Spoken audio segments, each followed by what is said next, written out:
Yeah, it's nice when you talk about devotion, and you previously made the connection between clarity and devotion. Mm-hmm. And almost devotion is like a form of clarity, right? Can you say a little bit more about that? Yes, yes. Devotion is many people, when they think about the devotion, they think that devotion is something that you must do. It's absolutely something that you must do. But is it something that you must force yourself with it? Absolutely not. Because you cannot have a devotion, just by itself naturally.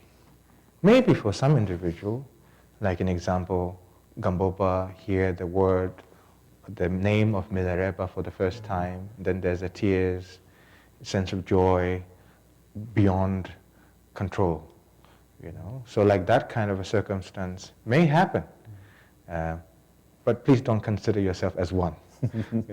If you're one of them, you become one of them. No need to search and be that. So devotion is not something that you have to force yourself to have it, but faith in Dharma is far more important.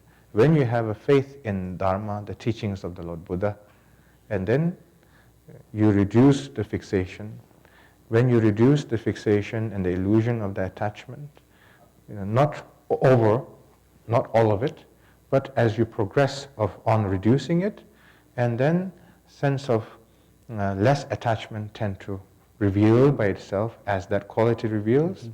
And then the way you see the teachings of the Buddha, the way you see the teachings of all the great master becomes far more pure, all by itself. At that stage, you're no longer struggling whether you need to have a devotion or not.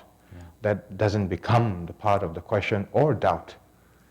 But so therefore, everybody needs to focus on the teachings of the Buddha based on the loving compassion, as His Holiness Dalai Lama always speaks about around the world. Right? His Holiness Dalai Lama is highly realized being. He can talk about so many different things, but yet when it comes to the engagement to the general public, he always emphasizes on loving compassion, Avalokiteshvara practice. So practice can be very simple. Practice can be very simple, but based on the compassion. When you practice compassion, not to the point where you have to go to the street to do something, you don't need to prove to anybody. It's not about proving to anybody. When you practice compassion based on the visualization, the strength of the fixation tend to reduce by itself as you enter as a habit. Let's say, tsoksawa, tipajangwa, in Tibetan. Tsoksa means positive accumulation. Tipajangwa means dispelling or dissolving the negativity, isn't it? Mm-hmm. So the negativity will not disappear just by knowing that is a negative. This negative will only dissolve only when you accumulate the positivity. Mm-hmm. And how you accumulate positivity, what practice you do, matters. So the practice we should choose is a practice of compassion. Mm-hmm. That is the opposite of our self-fixation.